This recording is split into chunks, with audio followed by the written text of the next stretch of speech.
In this video, I'm going to cover just some of the mysteries that I've had Zuken applications engineers help me with to figure out exactly how to hook up a library so that the components editor can open it properly.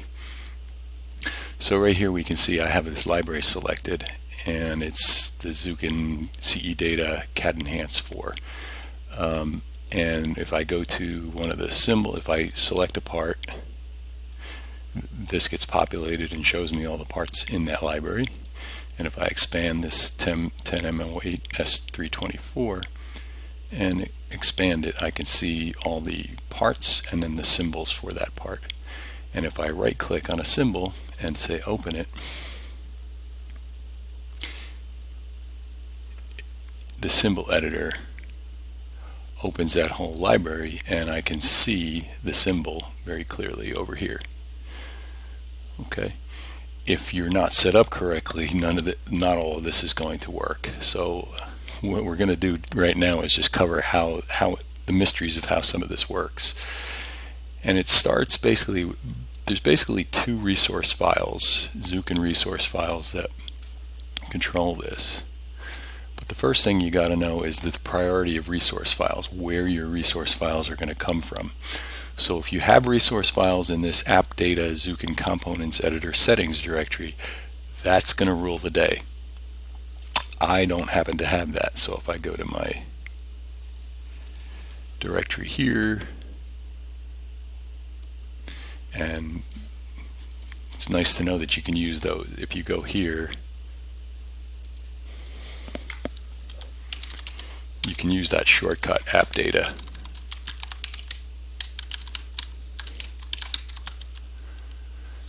Zuken and see what we have here. So there is a components editor directory, and there's a settings directory, and there's a CE directory there, but there's nothing. So I guess there's something here that controls the quick access toolbar, but nothing else has been set up for us to control the libraries. So if we wanted to, we could put some files here, but what we're looking at with this priority is this user environment is not being used. So the next thing this component editor will look for is the CR8 project root directory. That's going to be in our environment variables. And if I come look here, I can see that I do not have a CR8. I have a CR5 path. I do not have a CR8 project root. The next thing to look for then is the CE project root. So I do have a CE project root, and that is at d:/Zuken CE Data RSC. So this is where the files are going to be coming from. So we're going to look there. And if we want, we can use that fancy shortcut, %CE project root in the Windows Explorer, and that takes us to RSC components editor settings, and under that, this is the library.rsc file that controls what library we're connected to at the start. So when I look at this environment, let me do something. Let me start it from scratch because I had played some games. So if we look at the environment setting, the library, and without a trick, you can't change this here. So this comes straight from this file, and let's open that. I like to open it in my editor, my favorite editor, which is Emacs. And what we're going to see, it's going to be the value that is going to be there is going to be the first value under part in this library.rsc. So that's for the part. There's also a setup for the package, which would be here, and there's a setup for the footprint libraries, which will be here. So those three are controlled in this file. So under the part, you can see the first one we have is d:/Zuken CE Data CADI Zuken. So this is the base kind of directory, and then here is the rest of the directory. This is the one selecting it.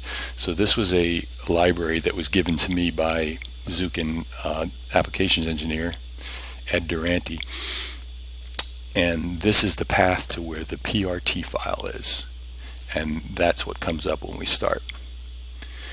Now, we can add as many as we want here, but the only one that's going to show up there is the first one. But Ed showed me a nice trick. I can do Control minus while this is open. I say okay, so if I do Control minus now from this spot, I get this browser that lets me choose one of these other libraries. So you can see there is this one, then the next one is cadenhance.part, then we have cadenhance2, cadenhance4, and then we have even this test lib. So using that Control minus trick, we're allowed to switch the library and say OK, apply. And now when I look at the environment, now it's changed it to cadenhance4. So the only way I used to know how to do that was to go edit this file, close the whole thing, reopen it. But the Control minus lets me pick what the base PRT file. The next thing to be able to get, so we say okay. The next thing, once we see the part, the next feature is to be able to open this as a symbol. And right now, let's see, we can look at the environment and we can see it is set, the symbol path is set for CADE, so it's looking at this spot, right? So when I open this guy, I'm going to get an error because the symbol editor does not know where to look for this. So we're going to right click here on the symbol. If we go back, this is the part, and if we open that, this is the PRT file is definitely located. So this is showing us a viewer into what the PRT file shows us. Okay. Here when we open and we try to open the symbol view, we get the error saying the specified symbol does not exist because it doesn't know what path that we put the symbols in that directory, what relative path. To fix that, we need to find the datapath.rsc file. And the one that is used for that, I have a special note in my CDB file for that, my library.rsc. That's going to be at the ZDG sysenv directory. So ZDG sysenv / resource rule datapath.rsc. This is the one that tells the component editor where the symbols are and where the LCDB files are. So we need to go modify this file and add those paths. So let's go search for our environment variable. And if we come down to the bottom, ZDG sysenv is d:/Zuken CE-data sysenv, which is pretty close to the CE project root. And so if we open that file, and I already have it open, datapath.rsc, we can see there's a list. So for the CADE directory, the symbols are, this is the full path to where the SMB files live. So we can look at that. So when I want to add cadenhance4 directory, I add cadenhance4 and then I give the path to where the symbols exist. And I'm going to show you that directory right now. We're going to go to CE data, cadenhance4. There's a cadenhance directory underneath that. I'm using this level as a placeholder so I can put multiple. And then there's a symbols directory. And in the symbols directory is where the SMB file is. So if you want to you could copy this into the file, but the one thing you have to realize is you have to double backslash every backslash. And it does not accept forward slashes, so it's kind of a painful exercise sometimes. So if I add cadenhance4 to this, this is a list of all the all the places it will search for symbols. I was mistakenly thinking at one point when I started this video, when we look at this environment setup, I was mistakenly thinking it would only look in the selected library here, but it'll actually look across all these libraries to try to find the symbols for you, which is nice. So this symbol path is set up in the lib table path 3. This is where the symbols are, and then this LCDB path is set up down here in the LCDB path table. And you can see we already had a setting for the Cat Enhance 4 LCDB directory, and that is the directory where the PRF file lives. So if we come back to CE Data, Cat Enhance 4, Cat Enhance LCDB, we can see the PRF file, the DBF, the CMP, and the RLT file live in that LCDB. Now, Cat Enhance tool created these for us from the native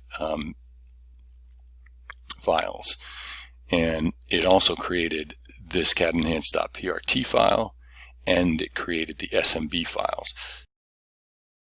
But this is just showing us how to make sure we're hooked up. So now when I go here and I right click, there's the symbol, and we're going to open it. And now the symbol editor can find the symbols, so we can see, and it gives us access to all of them. So if I double click one of these, I can get each part of the symbol. And if we look back at the library, there was actually 2 parts in the library. So in Cat Enhance 4 Symbols, we created this 10 MO8, the Xilinx part, and then we have all these symbols here, 66 symbols for one part for this giant Xilinx FPGA. So if we wanted to look at that, we would and see that in all its glory. So that's the secrets for hooking up, for getting the components editor to work with your new library.